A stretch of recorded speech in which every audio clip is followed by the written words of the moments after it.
రోజా గారు మాట్లాడారు. Savitamma first MLA, first మంత్రి.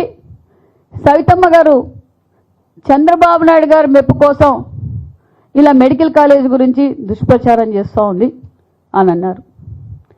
నేను దుష్ప్రచారం చేయడం లేదు. మరి మీరు కూడా మీరేమన్నా పుట్టకతో రాజకీయ కుటుంబం నుంచి వచ్చారేమో నాకు తెలియదు, కానీ నా first time ఎమ్మెల్యేనే, first time మంత్రే.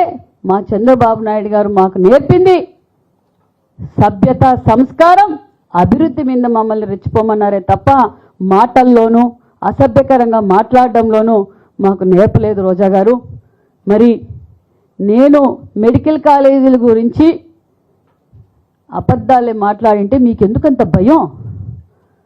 17 medical college గురించి చర్చించడానికి మేము సిద్ధంగా ఉన్నాం. మీరు రాజకీయాల్లో కొత్త నేనన్నచ్చు. మరి మీరు పుట్టకతో రాజకీయాలు వచ్చినప్పుడు నగిరిలో మీరు ఏం అభివృద్ధి చేశారో? నేనేం తిరుపతి లెటర్లు అమ్మలేదు. టూరిజం మినిస్టర్గా మీరేం చేశారో? మరి మీరు చైర్మన్గా కూడా పనిచేశారు. ఏపీఐసీసీకి చైర్మన్గా ఏం అభివృద్ధి చేశారో 5 సంవత్సరాలుగా మీరు చర్చించడానికి సిద్ధమైతే, మీరు సిద్ధం కాకపోయినా ఒక్కొక్కరు చిట్టా తీస్తున్నారు. చట్టం తన పని తను చేసుకుంటూ పోతుంది.